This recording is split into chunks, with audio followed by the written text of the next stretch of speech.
ये कैसी आवाज थी? शिखा, क्या हुआ? सब ठीक तो है ना? हाँ, सब ठीक है। मैं ज़रा अंकल को समझा रही हूँ कि काम कैसे सँभालना है इनको।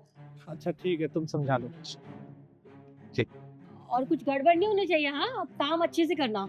अगर मुझे पता चला ना तो बता दूँगी आपको।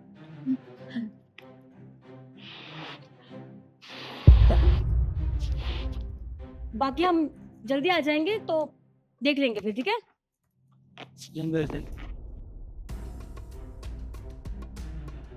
चलें जी? हाँ, चलो ठीक। अरे देवर जी और देवरानी जी, आप लोग कहाँ जा रहे हैं? मैंने कहा तो था कि मैं 5-10 मिनट में आ जाऊंगी, फिर मुझसे मिल के जाना। अरे भाभी जी, वो क्या है ना, हमें काफी देर हो रही थी और आप भी चली गई थी, तो हमने सोचा हम निकल लेते हैं, कोई बात नहीं।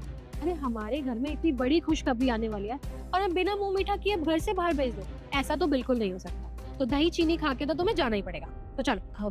दीदी एक्चुअली ना लेट हो रहा है हमें, तो हाँ, हम चलते हैं। दही चीनी का क्या है, फॉर्मेलिटी करने की ज़रूरत नहीं है। हम चलते हैं। कैसी बातें कर रही हो, बाद में खाते। अरे जा तुम अभी रही हो, मैंने कहा ना कि मैं तुम्हें नहीं भेज सकती हूँ, तो नहीं भेज सकती। चलो दोनों अंदर। पर अभी नहीं जा सकती ना, आप समझिए, बाद में खा लेंगे। हाँ भाभी जी ना सही कह रही है, हम काफी लेट हो रहे हैं, हम फिर कभी देख लेंगे। चले? अरे नहीं नहीं, रुकिए देवर जी। एक्चुअली क्या है ना, शिखा को दही चीनी खाने से या फिर लेट होने से प्रॉब्लम नहीं है। एक्चुअली उसकी प्रॉब्लम तो कुछ और ही है। क्या हुआ शिखा, तुमने बताया नहीं? कम से कम अपने पति को तो बता देती। तुम कुछ छुपा रही हो ना, या फिर तुम्हारा कुछ ऐसा सच जो किसी के सामने ना आ जाए, है ना? तो वो तुम बता सकती हो। ऐसी बात कर रहे हैं हम, ऐसा ऐसा कुछ भी नहीं है। भाभी जी, आप कैसी बातें कर रही हो? मुझे लग रहा है भाभी आज काफी मजाक के मूड में है। पर भाभी देखो, हम लेट हो रहे हैं, हमें काफी दूर जाना है। ठीक है? नहीं देवर जी, अब मैं कुछ कहूंगी नहीं, मैं कुछ करके दिखाऊंगी। क्या बोल रही है? अरे देख लिया आपने कि मैं सब कुछ सच बोल रही थी। और जरा एक बात बताओ, इतना बड़ा झूठ बोलने का क्या मतलब था? क्यों बोला तुमने इतना बड़ा झूठ हम लोगों से? मेरी मजबूरी थी ये सब करना। बस करो शिखा, तुमने मेरे साथ साथ मेरे पूरे परिवार को धोखे में रखा है। तुम्हारी इतनी हिम्मत! आज ना मैं अरे देवर जी रुकिए, ऐसे औरत पे हाथ नहीं उठाते। अब रुकिए, मैं बात करती हूँ। अरे इसकी कोई ना कोई मजबूरी रही होगी। एक बार मजबूरी तो जान लेते, आखिर क्या बात थी जो इसने हमारे जज्बातों के साथ खेला।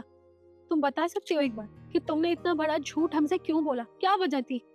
मैं जानती हूँ मुझे ये सब नहीं करना चाहिए था, लेकिन दीदी मैं तो माँ बन ही नहीं सकती। जब डॉक्टर ने मुझे बताया तो मुझसे भी ये सब बर्दाश्त नहीं हुआ। तो आप कैसे बर्दाश्त करते? आप सब कितने खुश थे ये जानकर कि मैं माँ बनने वाली हूँ, लेकिन वहां जाकर तो कुछ और ही पता चला।